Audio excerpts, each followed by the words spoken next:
He told the neighbors I'd started wandering at night, but I was sitting at my kitchen table when he said it, clear-eyed, steady-handed, and very much awake. That was the moment the air in my chest turned cold, the moment I understood. My own son had begun rewriting me while I was still here to hear it. I am 78. I still thread needles without glasses. I still remember the birthdays of every child I ever taught to read. I still balance my checkbook to the cent. Yet that morning, when Mrs. Halpern from across the street leaned over her fence and asked, "How are you feeling today, dear? Better rested?" I felt something inside me tilt. Better rested from what? She hesitated, cheeks tightening.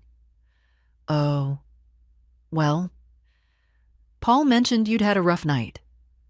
Poor thing. I didn't correct her. At my age, silence is sometimes sharper than a retort. Inside the house, the light was pale and wintry, sliding across the wooden floorboards I'd polished myself for 40 years. Nothing seemed out of place at first, until I noticed the drawer of my desk half open. I hadn't touched it in days. My keys, too, weren't where I always left them. The ring had been turned, as if someone tried them quietly during the night. Maybe another woman my age would doubt herself. I don't have that luxury. Doubt is how you lose your name long before you lose your mind. I walked through the hallway slowly, listening. The house holds sound differently when someone's been inside. You learn that after a lifetime of widowhood. Footsteps soften, air shifts, doors remember being opened. I pressed my palm against the banister. It felt faintly warm. Paul had a habit of letting himself in to check on me. He said the key made things easier. I had agreed at the time, thinking it was kindness. But kindness doesn't move your papers or turn off your space heater when you know you left it on, or place yesterday's letter under today's pile as though to suggest you misplaced it. The phone rang. One short, clipped ring. His ring. "Mom," he said, breathless in that way he uses when he's preparing an explanation rather than greeting. "I talked to Dr. Shane yesterday. We should schedule you for a little evaluation. Nothing dramatic. Just to make sure everything's okay." I stayed quiet long enough for him to fill the silence with his own worry. "You've been forgetful," he added. "Forgetful." A word said softly, but it lands with the weight of a verdict. I asked him what exactly I had forgotten. He listed things I hadn't done, hadn't said, hadn't lived. Events rearranged, conversations trimmed and reshaped, as though my life were a badly organized drawer he intended to tidy for me. When he hung up, I stood in the middle of my living room, listening to the old clock tick, the same one his father used to wind every Sunday night. I thought of how gently I had raised that boy, how many nights I'd stayed up sewing costumes for school plays he barely remembered. Now he was drawing the outline of a woman who misplaced her mind like an umbrella. But the trouble with drawing someone smaller is that sometimes they notice the shrinking. I sat back down at the kitchen table, where the morning had begun to cool. The window was cracked open, a thin line of air brushing my cheek. Across the street, Mrs. Halpern watched my house the way people watch a storm they've been warned about. I folded my hands, steady, dry, unshaking. No, my mind was not slipping, but something else was, and I intended to find it before he redrew me completely.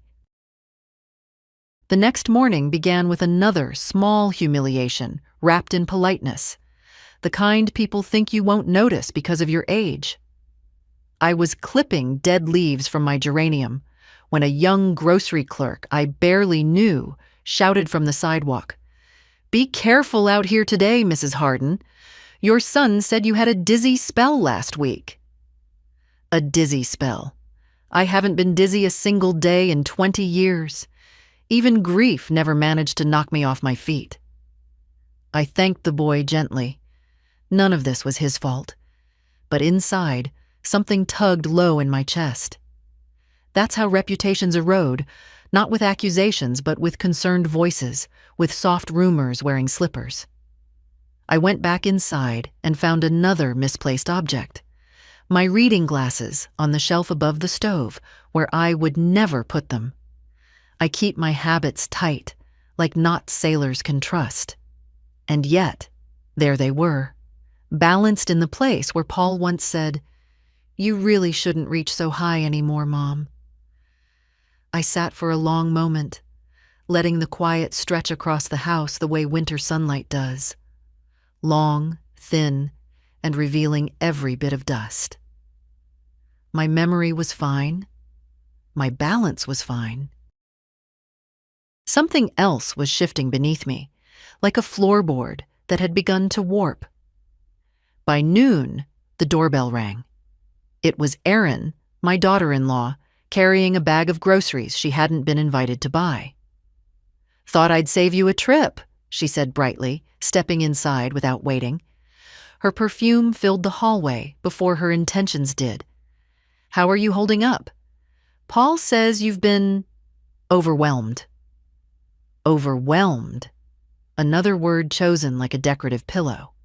Soft, pretty, and meant to suggest I could no longer sit upright on my own. She set the bag down and began inspecting my pantry as if she were taking inventory for a facility brochure.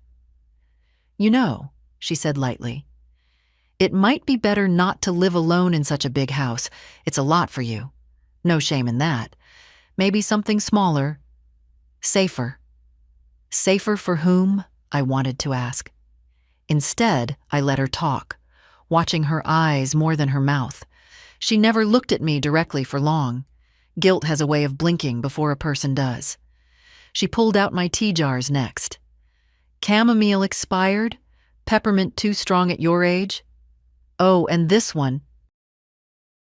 I took the jar from her hand. "I've made tea longer than you've been alive, dear." Her smile faltered, then tightened again like a belt on the wrong notch. "Of course. I just worry. You forget things. We all do." "No," I said quietly. "Some of us remember very precisely." For a moment, the room was still. Erin reached into her purse and placed a folded paper on the table. "Paul wanted you to look at this. Just something simple. A form that helps us keep an eye on your medical decisions. Only in emergencies." I didn't open it. Paper rustles differently when it carries betrayal. "The weight is wrong." She hovered, waiting for a signature I did not give. When she finally left, I exhaled slowly, the way a woman exhales when she's finished lifting something heavy that no one else can see. I carried the folded document to my desk, slid it beside yesterday's misplaced keys, and began a notebook. A simple ledger of truth. Dates. Times. Words said. Names of who said them. People underestimate how sharp older women can be. They think if the body softens, the mind must collapse like dough in summer heat. But I have lived through deaths, recessions, blackouts, and the long winter after my husband died. I survived all of it because I paid attention, and now, it seemed, I would have to survive my own child. That evening, as I sat by the window watching the neighborhood settle into its usual rhythm, children playing, porch lights blinking on, dogs being let out for their last walk, I heard two women pausing near my yard. "Poor thing," one whispered. "She used to be so sharp. Paul told me she mixed up her pills twice last month." I felt my jaw tighten. I don't take pills, not a single one. Rumors travel faster than truth, especially when carried by people who enjoy the sweetness of concern more than the duty of accuracy. I closed the curtains softly. The house dimmed to a warm gold around me, a color I chose years ago because it reminded me of safety, before safety had to be defended. I made myself a cup of tea, steady-handed, steady-hearted, and sat at the kitchen table with my notebook open. Page 1 was nearly full. Page 2 waited patiently. I wasn't afraid, but I was no longer naive. The next day brought a sharp, metallic quiet. The kind that settles in a house when someone has touched what they shouldn't. I woke early, earlier than my bones usually agreed to, because something in the air felt disturbed. I went to my desk, opened the top drawer, and found a folder I hadn't left open. Inside were my tax records, bank statements, and the deed to my home. They were stacked wrong. My hands know their own order. I've had decades of habit. But 2 pages had been switched, one missing entirely. A missing page is not forgetfulness. It is intrusion. I stood there a long moment, the way one stands after hearing a distant door slam. Unsure where the sound came from, but certain it meant something. I reached for the phone and dialed Paul. He didn't say hello. "Mom, about that form Aaron gave you," he began, voice clipped. "I need you to look it over. It simplifies things, makes transitions easier." "Transitions to what?" I asked. He hesitated, and that silence told me more than his explanation ever could. "Just planning ahead. You don't want to worry about paperwork if something happens." I thought of the missing document in my drawer. "Something like what?" He sighed, impatient. "Let's not do this. You know your memory hasn't been the same." There it was again. That story he was telling the world about me. A story he needed to be true before anyone could question why he was rewriting my life on paper. "I'll review it," I said. My voice stayed level, though I felt heat rising beneath my ribs. I hung up before he could say more. I carried the folder to the kitchen table, where the morning light was strongest. That light has revealed many truths over the years. Scratches on chairs, dust in corners, cracks in people. I spread the papers out. Page 4 of my insurance file was indeed missing. Page 4, which listed my emergency directives and the secondary contact. A friend from my teaching days, someone Paul always disliked because she had a mind sharper than his. I took a breath and opened the document Aaron had delivered. Not a simple medical permission, as she claimed. It was a durable power of attorney, already filled out, with my name typed in blank spaces I never authorized. All it lacked was my signature. I laid my palm flat over it, feeling something shift inside me. Not fear. No, I've lived too long and buried too many people to fear paper. What I felt was older, steadier.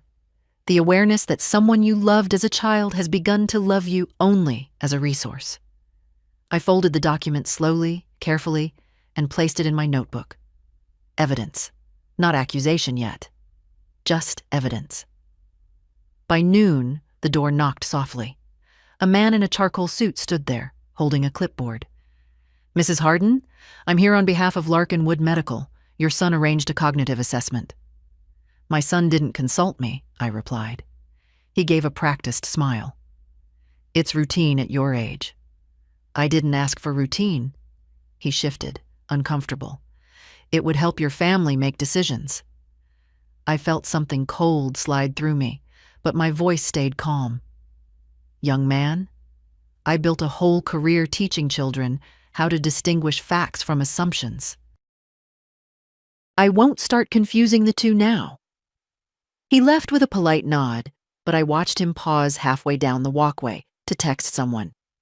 I saw my son's name on the screen before he tilted it away. There is a particular ache in realizing you are being managed like inventory. After he left, I locked the door, not out of fear, but out of principle. Then I made my afternoon tea, steady as always. The kettle whistled the same way it had for decades. My hands moved with the same precision. If this was what decline looked like, then the world had changed its definitions without telling me. Later, as the sun fell low, I reviewed the folder again. There was handwriting on the inside edge of one page. Small, hurried, and not mine. A note, likely meant to remind someone, "Get signature soon." It was almost laughable how careless they'd become. People think age dulls observation. In truth, it sharpens it, because you have less to prove and more to protect. I closed the folder, smoothed its edges, and placed it back where it belonged. But I did not close my notebook. Some stories, once started, need to be written in full. 2 days later, the medical visit arrived without warning.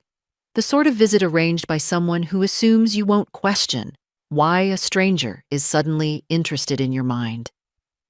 It was noon when the doorbell rang. I expected the mailman. Instead, a woman stood there with a clipboard, a polite smile, and a badge that meant very little to me. "Mrs. Harden? I'm Dr. Lillian Shore. Your son scheduled a preliminary cognitive screening. Just routine." That word again. Routine. A word people use when they hope you'll surrender without thinking. "I didn't schedule anything," I said. "Of course," she replied, stepping one foot inside as if the house would accept her before I did. "Your son expressed concern about—" She glanced down at her notes. "Memory fluctuations." My memory was fine. It was hers, and Paul's, that seemed unreliable. "I'm not comfortable with unannounced assessments," I said. She softened her voice, the way professionals do when they decide your resistance is part of your diagnosis. "It would help your family. They're worried." Worried? Yet not one of them had asked me how I felt about any of this. Concern without conversation is not concern at all. I invited her to sit anyway, not out of agreement, but out of curiosity. Her eyes wandered around the house, the framed photos, the shelves of books, the neat rows of labeled drawers. Her gaze lingered too long, as though she was assessing more than my cognition. She began with questions I'd heard my own mother answer decades ago in a hospital, long before her mind dimmed. "What day is it? Who is the president? Do you remember what you had for breakfast?"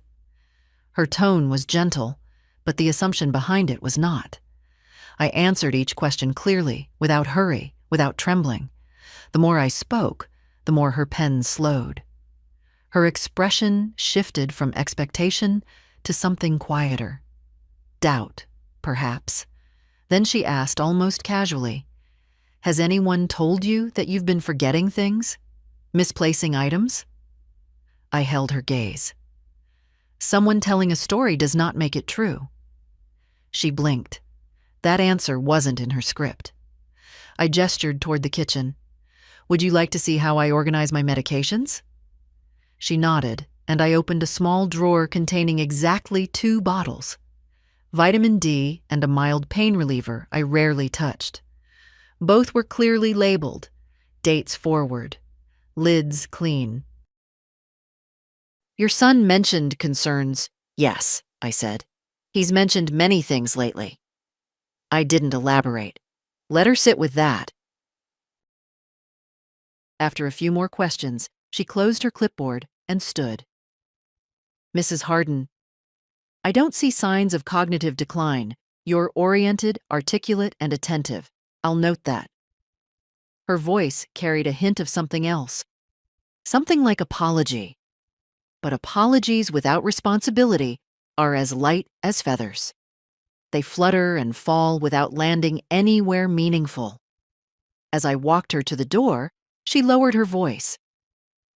"If anything changes, if you feel pressured or uncomfortable, you can request a neutral evaluation.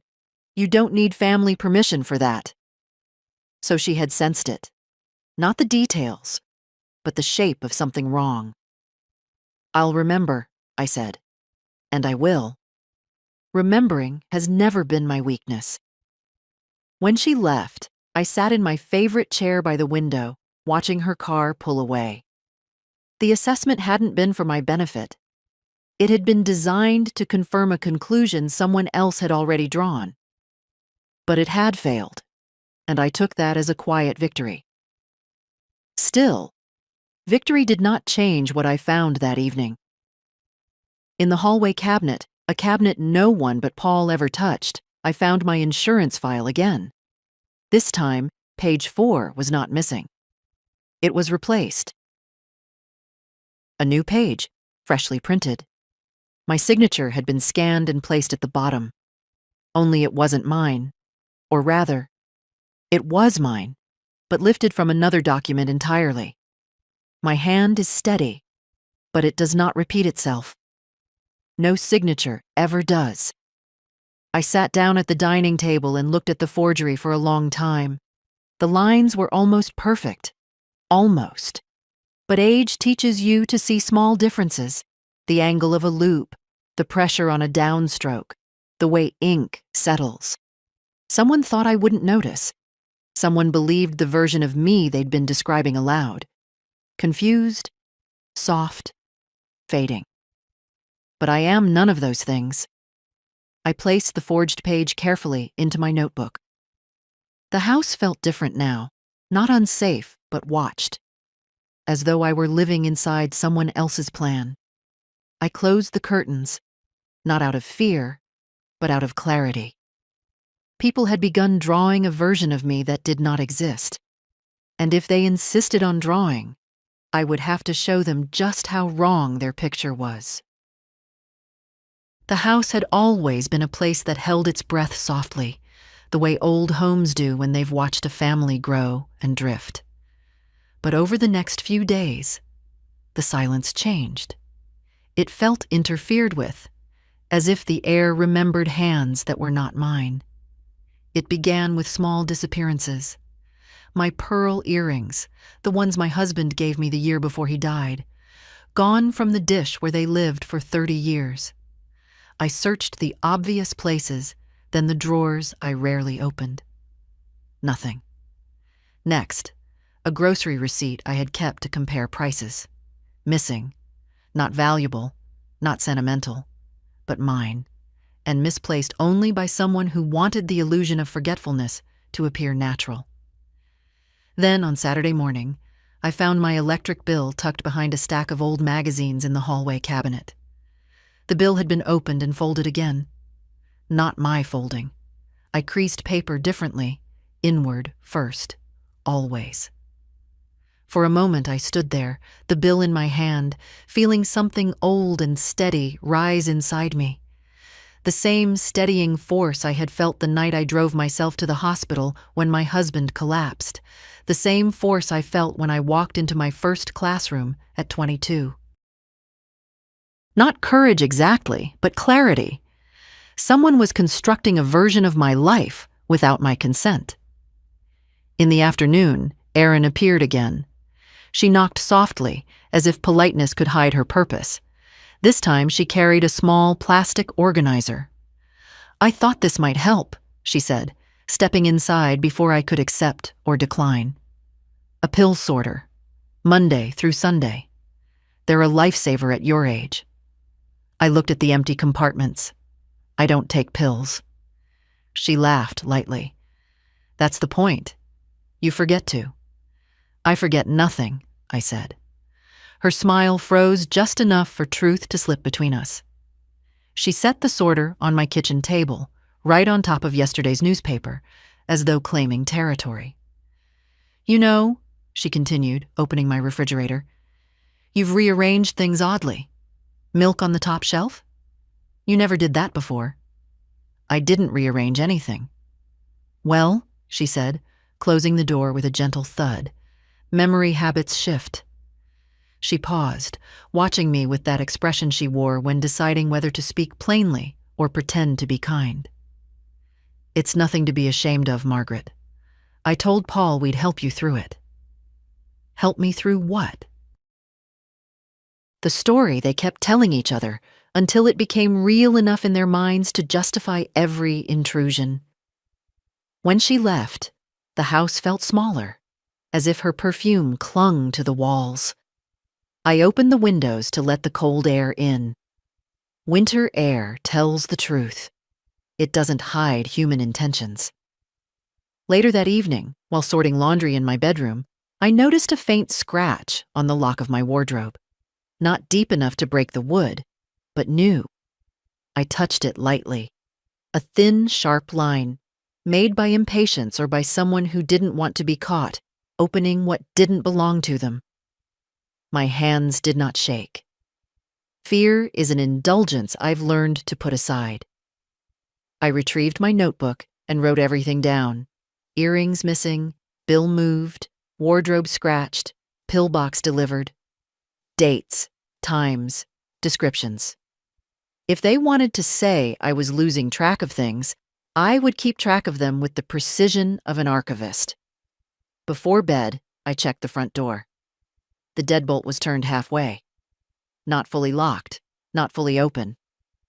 I always locked it fully. Always. I slid it into place and pressed my forehead lightly against the cold wood. It wasn't the intrusion that unsettled me most. It was the carelessness. The assumption that I wouldn't notice. That age had softened not only my memory, but my awareness, my dignity, my vigilance. But the truth is simpler. The older you get, the more you pay attention. Because the world begins trying to erase you long before your mind agrees to fade. I sat at the kitchen table again, hands wrapped around a warm mug, notebook open beside me. Through the window, the neighborhood lights flickered on one by one. Small beacons of normalcy in a day that had been anything but. In the quiet, the house settled the way it always had. But I no longer trusted the silence entirely. It had become a witness to something being arranged around me. I wrote one more line before closing the notebook for the night. Someone is preparing a story about me, but I am preparing a record. And then I turned off the light. The dinner invitation came from Paul the way unpleasant news often arrives. Too cheerful, too sudden, wrapped in a tone meant to soften something sharp.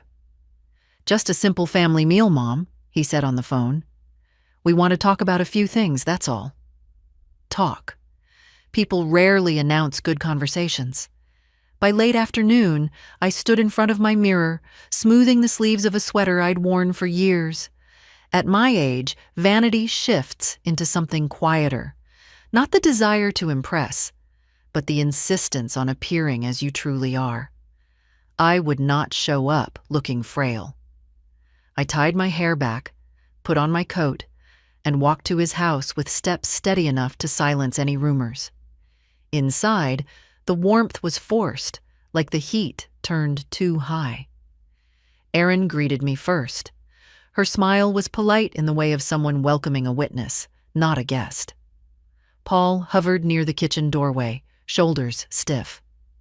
"We're glad you're here," he said, though his eyes didn't agree. Dinner was already set. My place at the table looked altered. No napkin, no water glass. Everyone else had a full setting. Mine was bare, as if they'd forgotten, or as if they wanted the appearance of forgetfulness to cling to me the moment I sat down. I took my seat quietly. I have learned that sometimes silence can stop a room more effectively than accusation. Conversation began with small talk, but it wasn't small. It was structured, carefully guided toward the topic they meant to reach. "You've seemed overwhelmed lately," Erin said, cutting into her food without looking at me. "And tired," Paul added. "We've noticed you're slipping a bit. It happens, Mom. We're just trying to help." There it was, the script they had rehearsed. I lifted my eyes to them one by one. "Tell me exactly what you've noticed." They exchanged glances. Erin spoke first. "You lose track of things, bills, earrings, keys, and you forget conversations," Paul said. "Important ones." That last line was said slowly, as if meant to build a foundation for something official later. I reached for my purse, calm, unhurried. Inside was my small recording device, an old one I'd kept from my teaching days. I pressed the button without removing it. They didn't notice. "Give me examples," I said. They couldn't. Not real ones. Only suggestions wrapped in vague concern. Then came the sentence that told me exactly why this dinner had been arranged. "We think it's time," Paul said, "to plan for the future. Safer living arrangements. Someone to manage your paperwork. Maybe even a guardianship," Erin finished, her voice soft, in the way people soften cruelty. Guardianship. A word meant for children or the incapacitated, not for a woman who still remembered the names of every student she'd ever taught. I looked at my empty place setting again, a detail small enough to dismiss, but deliberate enough to insult. They wanted the others at the table, cousins, an aunt, to see me diminished before the conversation even began. "How long," I asked, "have you been discussing this without me?" Paul swallowed. A small gesture, but telling. "We just want what's best," he said. For whom, he did not specify. I set my hands on the table, steady as stone. "I see." Dinner went on, though no one tasted much. They continued talking around me, shaping a narrative as if it were already agreed upon. But I simply listened, storing every word, every hesitation, every misstep. When dessert came, I didn't touch it. Instead, I asked one more question. "Do either of you believe I cannot make my own decisions?" Silence. A long, thick silence. "You need support," Paul said finally. "Support requires trust." They had shown me neither. I rose slowly from my chair, not dramatically, simply with the dignity I refused to surrender. My coat slid over my shoulders easily. "Thank you for dinner," I said. No one stopped me. Outside, the night air was cold enough to feel honest. I walked home beneath the streetlights, each step deliberate. In my purse, the recorded conversation rested like quiet armor. They thought I hadn't seen the trap they were building, but I had seen every piece. The morning after that dinner felt heavier than the night itself. Not with fear, I've lived too long for that, but with the weight of understanding. Once someone has spoken their intentions aloud, even gently, there is no going back to pretending. I made my tea slowly, listening to the kettle as if it were answering questions I hadn't asked yet. The house was still, but not peacefully. Still, the way a room becomes after someone has moved something when you weren't looking. I found the proof before noon. The mail had been slid through the slot. 3 envelopes, one addressed directly to Paul, at my address, a bank logo on the corner. I held it in my hand for a long moment. The envelope was sealed, but the implication wasn't. Someone was already rerouting my life. I didn't open it. I simply placed it on the table and studied the handwriting on the address line. It wasn't mine. It wasn't the bank's. It was Erin's. Her looped R's gave her away. Whatever was inside wasn't meant to be seen by me. I added it to my notebook. Paul receiving financial mail at my address. Notified at 10:14 a.m. As I wrote, I felt a quiet steadiness forming inside me, the same steadiness women my age learn to rely on. People think resilience grows loud with age. It doesn't. It grows silent, deliberate. By afternoon, Paul called. "Mom, did anything come for me? I had something forwarded." "Why is your mail coming here?" I asked. He paused, long enough to choose a lie. "It's easier for me. And Erin thought you might need help sorting things." Help. Their favorite word. A word that felt more like a hand closing around mine, guiding it toward a signature. I didn't argue. Argument gives people proof they're right. Instead, I let the silence sit between us until he cleared his throat and changed the subject. When the call ended, I opened the hallway closet to retrieve a winter coat and saw that my file box, the one containing my most important documents, had been shifted. A centimeter, perhaps, but enough. The lid didn't sit flush the way I always left it. I lifted it. The weight was wrong. Something had been removed. Inside, my marriage certificate was out of order. A savings bond envelope had been opened and tucked back improperly. Items from different folders had been rearranged as if someone had searched quickly, maybe even confidently, believing I wouldn't notice. But women my age always notice when the foundations of their life are touched. I spent the next hour returning everything to its rightful place, not because I needed order for myself, but because I wanted the next disturbance to be unmistakable. If they were building a case, then so was I. Around 4, Erin appeared again. No warning, no excuse. "We were worried," she said. "You didn't answer Paul's text." "I was busy," I replied. "Doing what?" "Living in my home." The answer unsettled her. She smiled thinly and walked through the house as though inspecting a rental property she hoped to purchase. Her eyes lingered on my bills, on the folder beside my notebook, on the single envelope addressed to her husband. "You seem tense," she said. "Tension," I replied, "usually comes from being cornered." She opened her mouth, then closed it. For the first time, she looked unsure.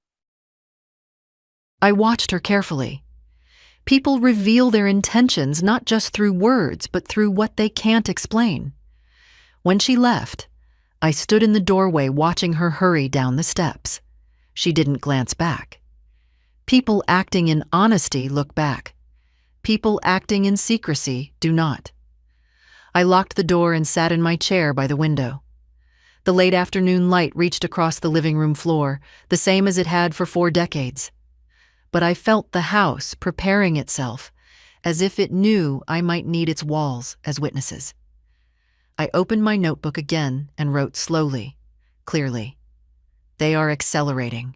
Someone went through the file box. Mail redirected. Intent now overt, not implied." The pen didn't tremble. For the first time in days, neither did I. I didn't sleep well that night. Not because of fear.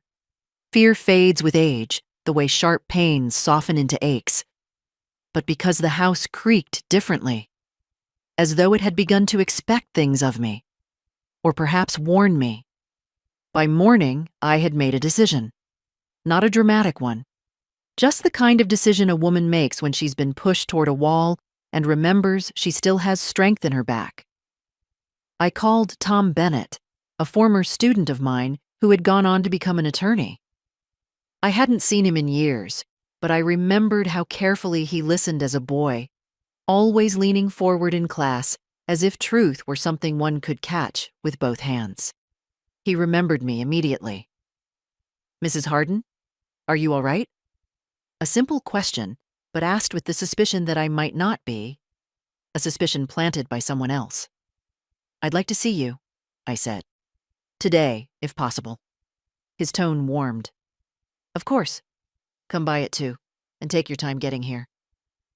At 2 o'clock sharp, I entered his office, a modest space with shelves of casebooks and a window that overlooked the post office where I'd once taught him how to find stamps for his grandmother. He rose when he saw me. "You look well," he said. "I am well," I answered, despite what others may be saying. His brow tightened gently. "What's happening?" I placed my notebook on his desk. Not all of it. Just enough pages to show a pattern without revealing the ache behind it. He read silently, his jaw tightening as he went. "They're documenting you," he said finally. "Or rather, creating a version of you that fits their plan." "I thought so," I said. but I wanted confirmation. He asked me to tell the story from the beginning. I did. Slowly, clearly, without embellishment. The forged page, the rearranged documents, the dinner conversation, the medical visit, the redirected mail, the sudden urgency in their voices. When I finished, he leaned back in his chair.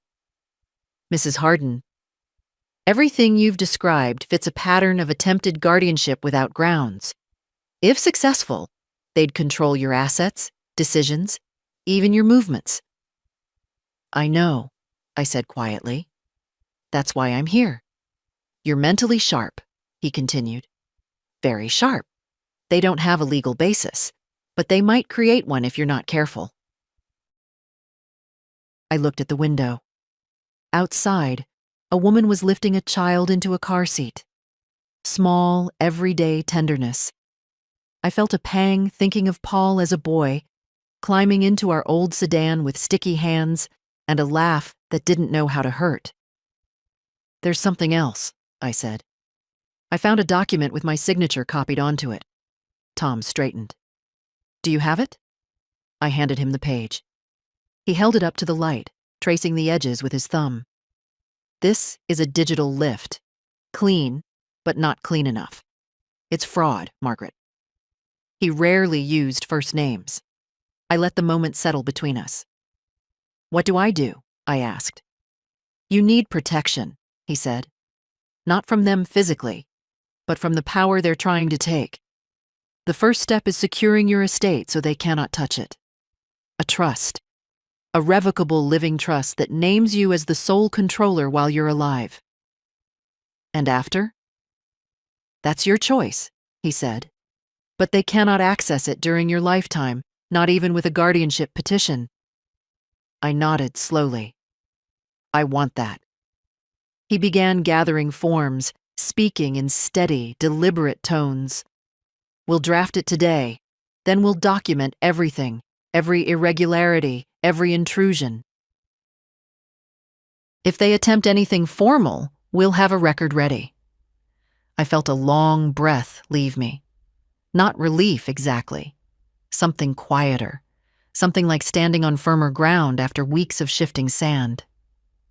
Margaret, he added, softening, you're not losing your mind. You're being targeted, and you're responding with more clarity than most people half your age. I managed a faint smile. Not gratitude, recognition. Before I left, he handed me a sealed envelope. This is a certified statement confirming your mental competency as of today. It's signed and notarized. Keep it somewhere safe. I placed it carefully in my bag. Outside, the late afternoon sun cast long shadows across the pavement. My steps felt measured, but not heavy. There is a difference between being watched and being prepared. As I reached the corner, I paused, letting the cold air settle over my hands. I wasn't done, not even close. The next morning, I woke with an unfamiliar sensation. Not dread, not exactly courage, but a kind of quiet readiness, as though something in me had finally decided to stop absorbing and start redirecting. The trust documents sat on my kitchen table, neatly arranged where the morning light touched them first. I read each page again, slowly. Not because I doubted my understanding, I've always read with care, but because this wasn't just paperwork. It was a boundary, one I'd needed long before I knew it. By 10 o'clock, I was at the bank. The manager, a polite young man with careful hair, guided me to a small office. He assumed I needed help. Older women often get their competence discounted before they even open their mouths.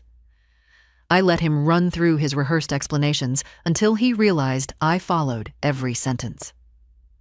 These accounts, he said, adjusting his glasses, will now be titled Under the Trust.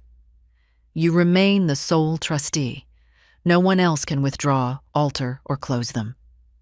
No one, I repeated. He nodded. Correct. I signed the documents with a steady hand. My signature looked just as it always had, curved, deliberate, unmistakably mine. Not the imitation Paul had slipped into my files. Once everything was sealed and notarized, the manager stood and shook my hand.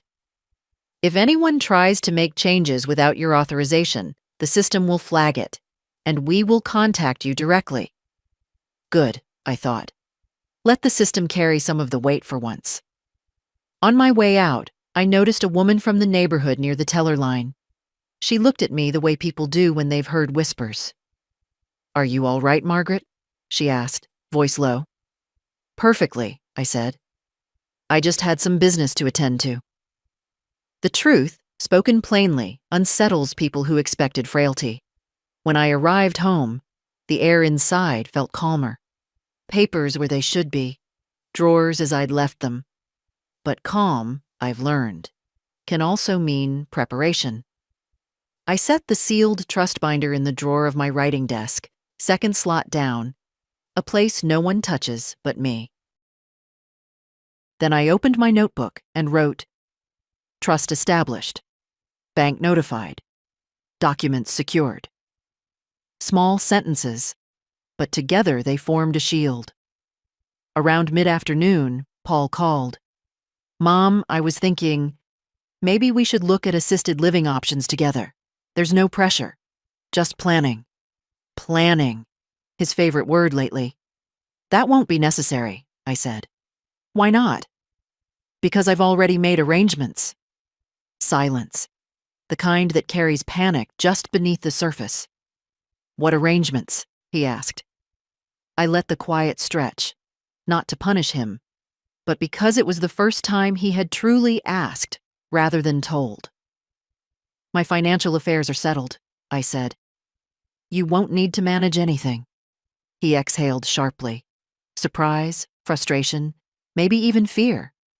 I heard papers shuffling on his end, as though the version of events he'd been preparing no longer fit the shape of reality. "Mom, you've been confused." "No," I replied calmly. "You've been mistaken." He tried again, softer this time. "We're only trying to help." I didn't argue. Arguments give people room to revise their stories. Instead, I said, "I know exactly what I'm doing," and ended the call. Afterward, I sat by the window watching the light shift across my living room floor. The house seemed to exhale with me. I realized, not for the first time, that clarity doesn't always come in a moment of crisis. Sometimes it comes after a pen scratches across a document that restores what someone else tried to take. By evening, the trust paperwork was tucked safely away, but the weight of the day lingered. The kind of weight that follows a woman who has just done something quietly decisive. I made myself a simple dinner, soup, bread, a few slices of apple, and ate at the table where so much of this had started. No shaking hands, no misplaced items, no confusion, just me, in my own home with my rights intact. Before bed, I opened my notebook once more. They expected weakness. They didn't expect preparation. I closed it gently. The days that followed felt strangely suspended, as if the world were holding its breath alongside me. Nothing dramatic happened. No surprise visits. No false concern delivered at my doorstep. But quiet can be deceptive. Quiet is when people plan. I spent the morning tending to the small things in the house, wiping down the counter, straightening the stack of mail, brushing crumbs from the kitchen table. I wasn't distracted. I was observing. Every object has a memory, and lately, mine had begun to carry the fingerprints of others. Around noon, I noticed the first sign. A voicemail, short, almost whispered, from someone at Paul's office. "Just checking if the documents came through," the voice said. He mentioned a guardianship petition. Petition. The word landed heavily, not because it frightened me, but because it confirmed what I had known all along. They were moving quickly now, pushing their version of me into place before I could challenge it. I played the message twice, memorizing every inflection. Then I deleted it, not to hide anything, but to prevent it from disappearing into the wrong hands. My notebook held the truth. I didn't need recordings cluttering my phone. In the afternoon, I drove to the grocery store. I prefer to shop alone. It is a small reminder to myself that independence does not vanish simply because others find it inconvenient. As I picked out apples, the cashier, a young girl with kind eyes, leaned forward. "Your son came by yesterday," she said. "He told us to keep an eye on you. Said you've been having episodes." Episodes. A clinical word for moments that never happened. I thanked her gently and paid for my things. Her concern wasn't malicious. It was borrowed from someone else's narrative. That's how reputations slip. Not because they're pushed, but because they're handed quietly from one well-meaning person to the next. When I returned home, another sign waited for me. A pamphlet slid under my door. Silver Glen Assisted Living, compassionate care for your loved ones. Someone had circled a room number on the back. A recommended placement. No signature, no explanation, just pressure, wrapped in glossy paper. I sat in my chair by the window and let the sunlight rest on my hands. These hands had raised a child, held a dying husband, graded thousands of papers, and carried more burdens than Paul would ever understand. They did not tremble now. I added the pamphlet to my notebook with a single note. Anonymous delivery. Placement implied. Still, the moment that defined the day came in the evening. I heard the rustle of mail at the door. When I picked it up, one envelope stood out. Not addressed to me, not forwarded, not official. Just my name in Paul's handwriting. Inside was a letter. "Mom, we're worried. You're resisting help that you need. If you don't cooperate, we'll have to pursue legal options. Don't make this harder than it has to be. We love you. Paul." I read it twice. It was not a letter written to a mother. It was a letter written to an obstacle. I folded it neatly, placed it in the notebook, and wrote, "He believes pressure will weaken me. He still does not understand my generation." Afterward, I sat quietly, listening to the house settle as the sun dipped behind the trees. I could feel the shift in the air, the sense that things were nearing some kind of point. They were preparing something formal, something decisive. But they weren't the only ones preparing. I reached for the envelope Tom had given me, the competency statement, notarized and sealed. I opened it again, reading the firm handwriting at the bottom. A simple document, yet powerful. Proof written by someone with authority, not assumption. I placed it beside the trust papers. Together, they formed a quiet wall. Outside, the streetlights flickered on, one by one, their warm glow reflecting off the window.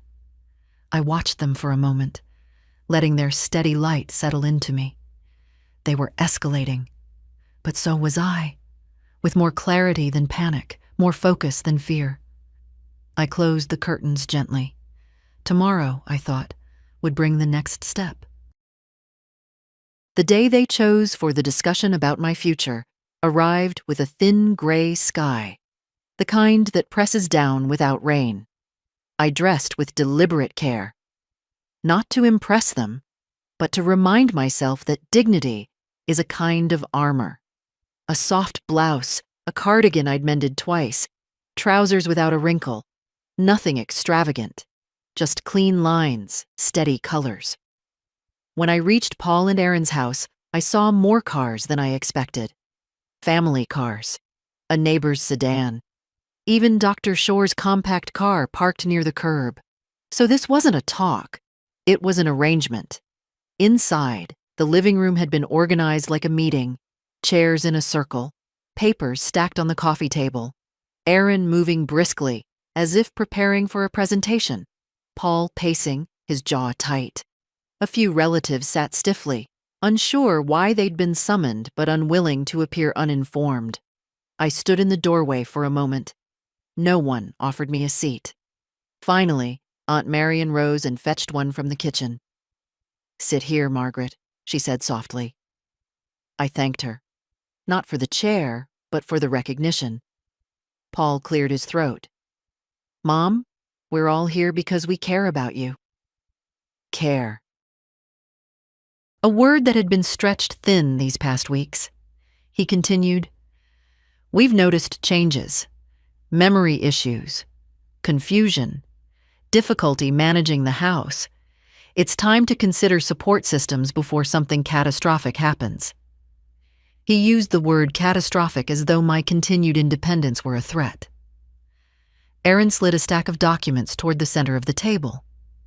"These are recommendations from professionals, evaluations, resources, housing options." Dr. Shore shifted uncomfortably in her seat. Her presence here surprised me.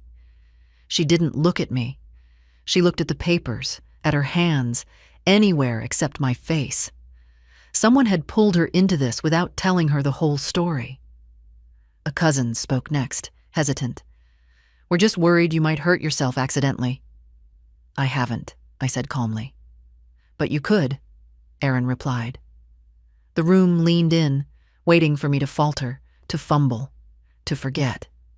But I sat straight, hands folded neatly in my lap, letting the silence expand until someone else grew uneasy instead of me. Paul picked up a document. "We think it's time to formalize care, maybe a guardianship petition, just to ensure you're safe." Aunt Marion gasped softly, then caught herself.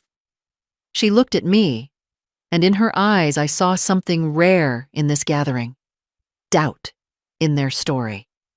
I spoke slowly, the way I used to speak when I wanted my students to pay attention, not just to my words, but to the shape of the truth behind them.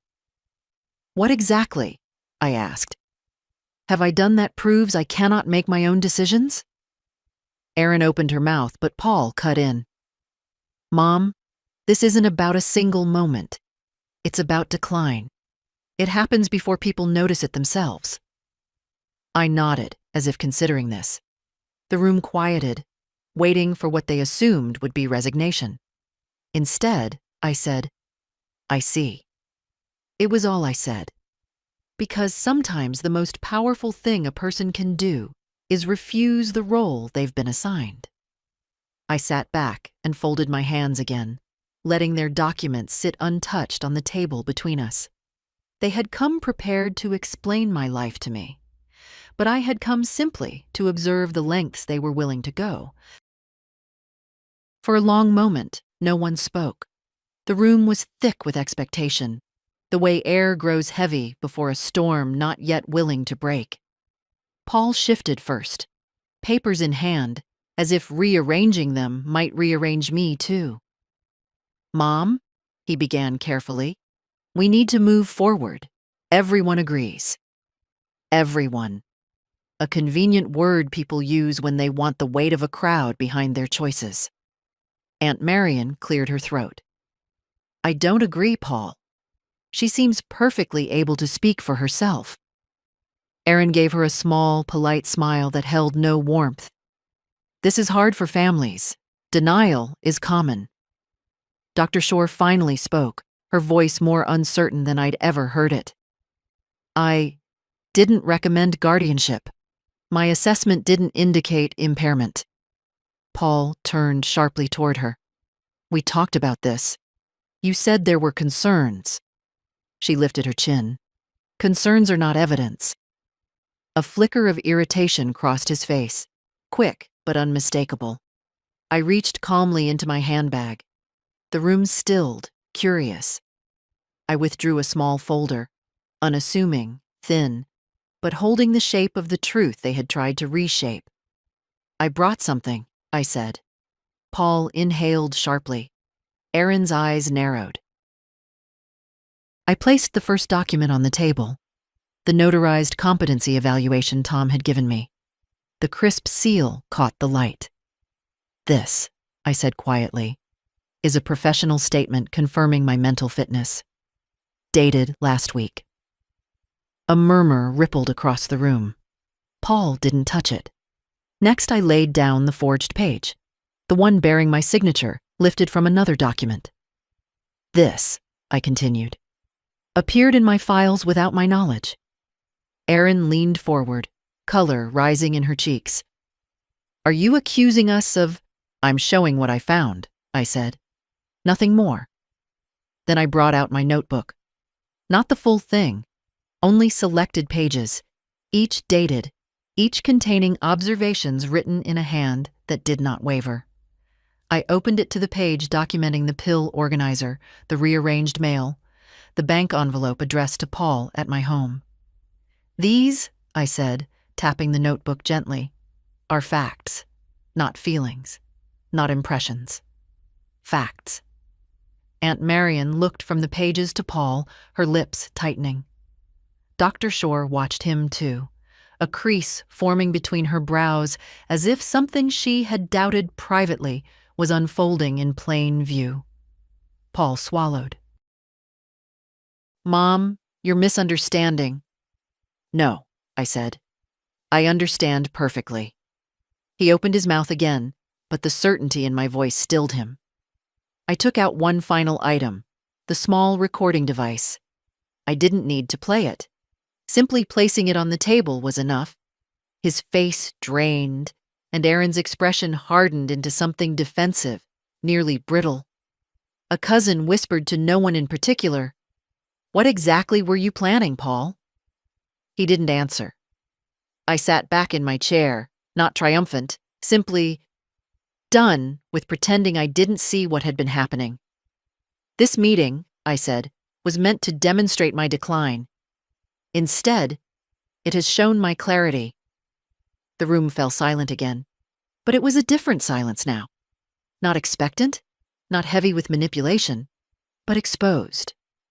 I gathered the documents into a neat stack. "You brought your version of my future," I said. "I brought mine." Nothing dramatic, no raised voice. Just truth, spoken plainly by a woman who had been underestimated long enough. I stood, slowly, because at 78, one rises with intention, and thanked Aunt Marion for the chair. No one stopped me. No one dared. I didn't look back as I walked toward the door, but I could feel the shift behind me, the sudden scramble of people confronted with a truth they hadn't prepared for. Some truths arrive softly, like fog. Others arrive like a mirror. This one had done both. I reached for my coat on the rack, the same coat I had worn to funerals, birthdays, and the day I buried my husband.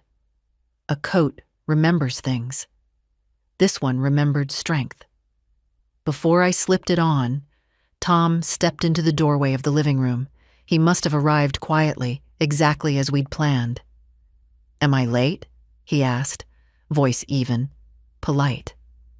The room stilled. Erin froze mid-sentence.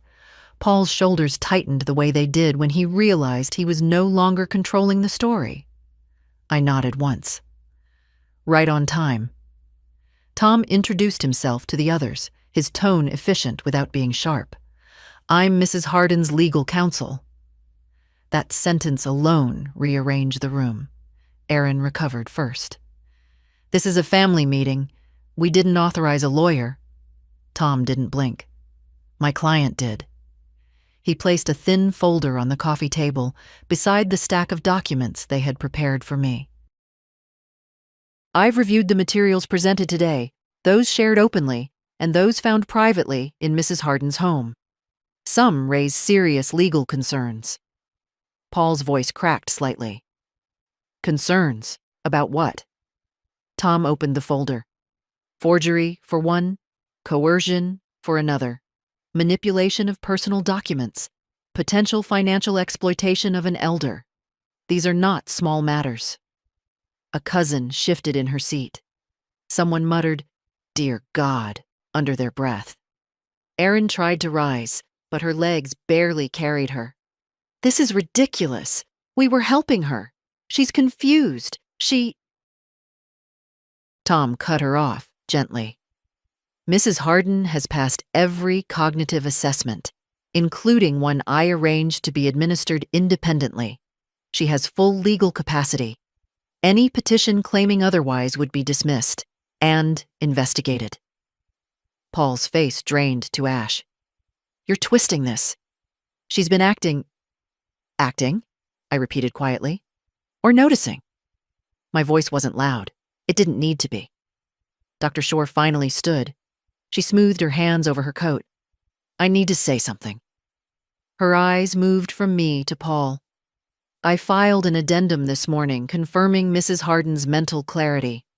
If anyone attempts to misuse my earlier notes, I will report it." Paul stared at her as though she had betrayed him. Perhaps she had, or perhaps she had simply chosen honesty over convenience. Tom added, "And for the record, the trust is already established.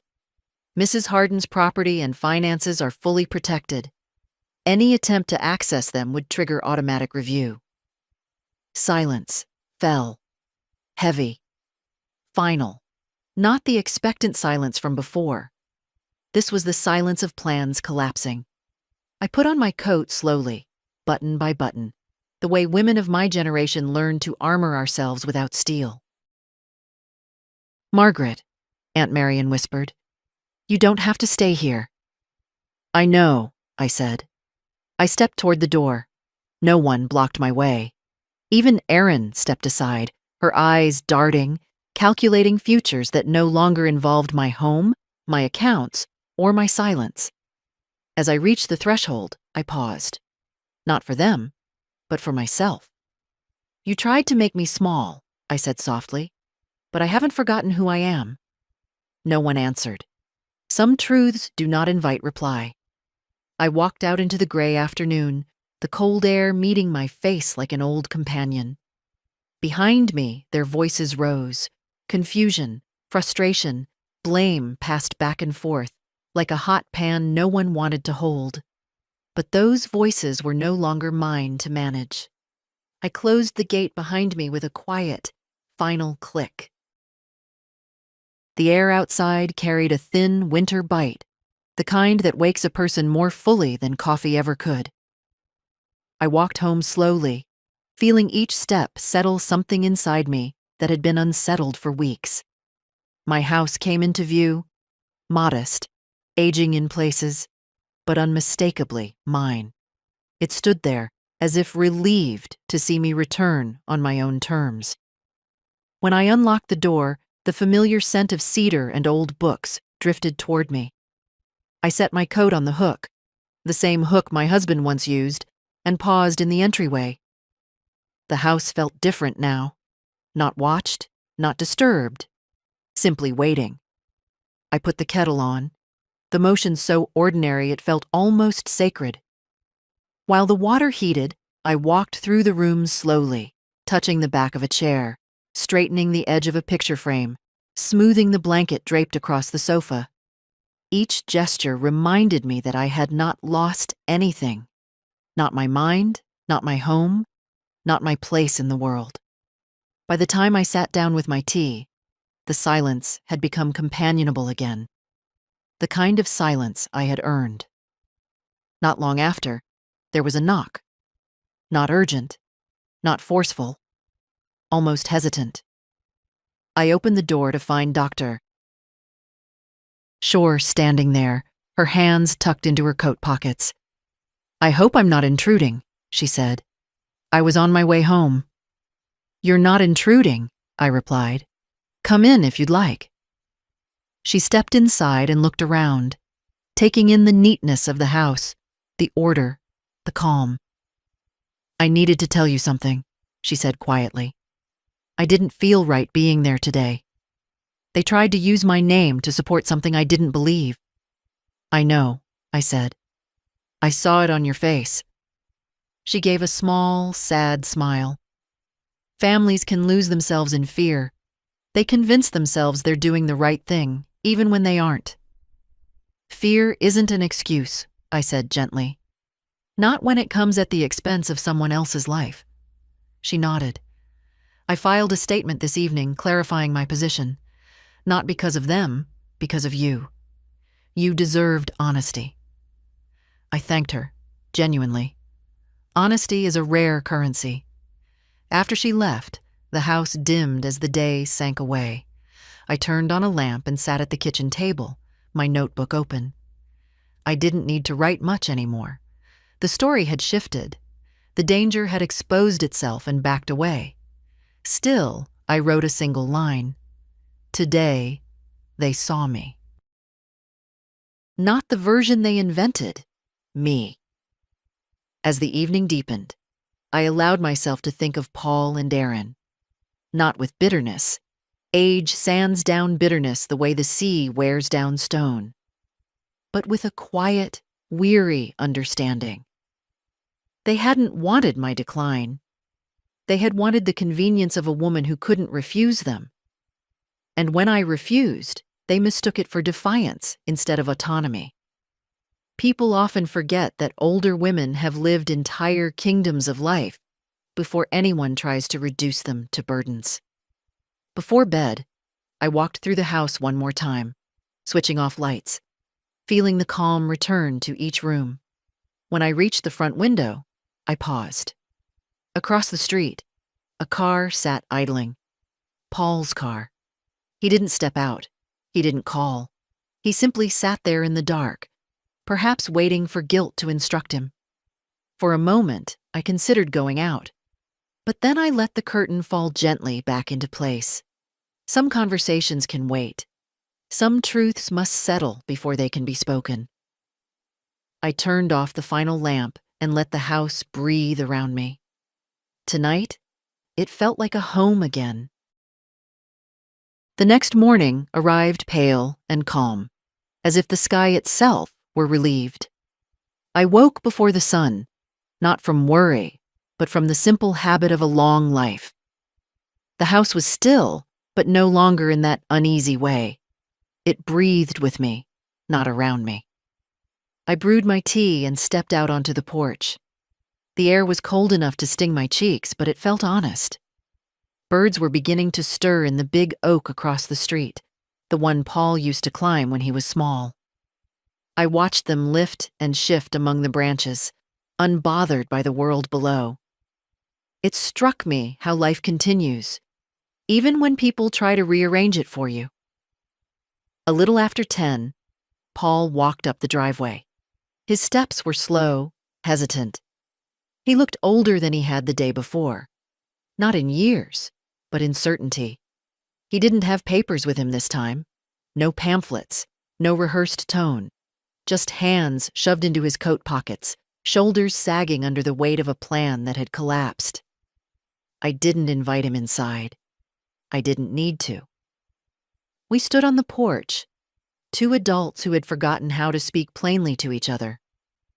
"Mom," he said finally. His voice was thin. "I didn't mean for it to go that far." I studied his face. The boy I raised, the man he became, the stranger he had tried to turn me into. "You meant enough of it," I said. He swallowed. "I thought I was doing the right thing." "No," I answered. "You thought I would not push back." He looked down at his shoes, then out toward the street. "I was scared. About the future. About you being alone. Fear can twist love into something unrecognizable. I understood that. But understanding is not the same as excusing.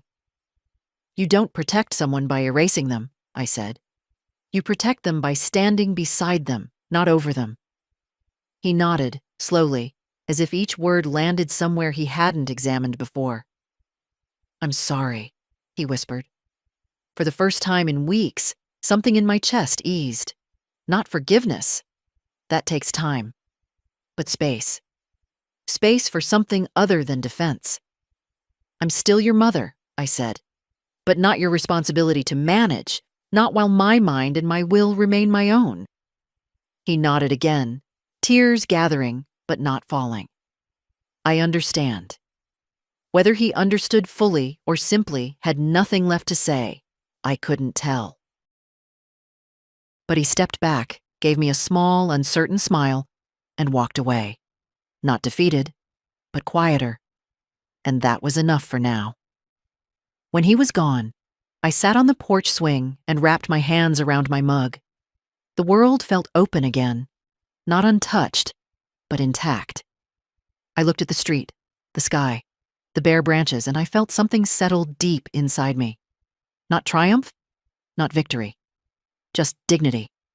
The simple, steady dignity of having remained myself when others tried to redraw me. At my age, survival isn't loud. It's not dramatic. It's the soft, persistent refusal to disappear. I closed my eyes and breathed in the cold air. Some battles you win in silence, some by standing up, and some by simply remembering who you are. And I remember. Always. If stories like this speak to you, stay with my voice. Follow along, share your thoughts, and let me know you're here,